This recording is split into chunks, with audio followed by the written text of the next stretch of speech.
Pendant tout le mois, je vais refaire des objets à partir de patrons de magazines, de manuels de bricolage, bref, des sources super précises où il y a non seulement des instructions point par point, mais aussi des photos. Donc, ça me permet de faire vraiment des copies extrêmement près des objets réels.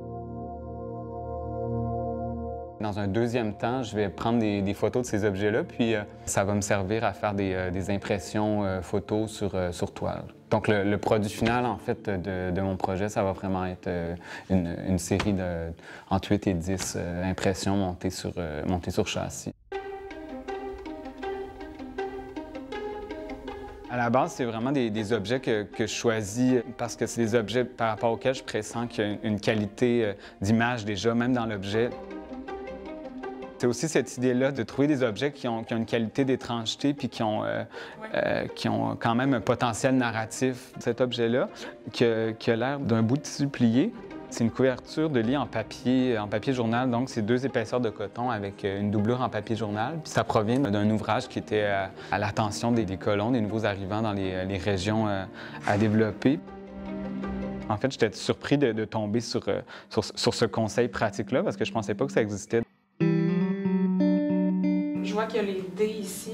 C'est clairement pas du bois, là. J'imagine que ça dépend Non. de l'objet. Bien, ça dépend complètement de l'objet. La plupart de ces bricolages-là sont faits avec des matériaux assez simples, que ce soit du bois, du carton, du papier, du métal recyclé.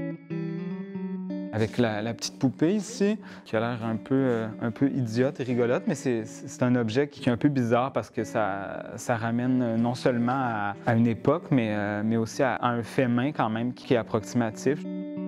Que ce soit des objets un peu impossibles parce qu'ils sont dans un état de préservation impossible, bien, ça interpelle les visiteurs, tout comme aussi le côté fait main. Je pense que la virtuosité dans la reproduction qui tend à être le plus près de la réalité possible, bien, je pense que ça interpelle aussi les visiteurs.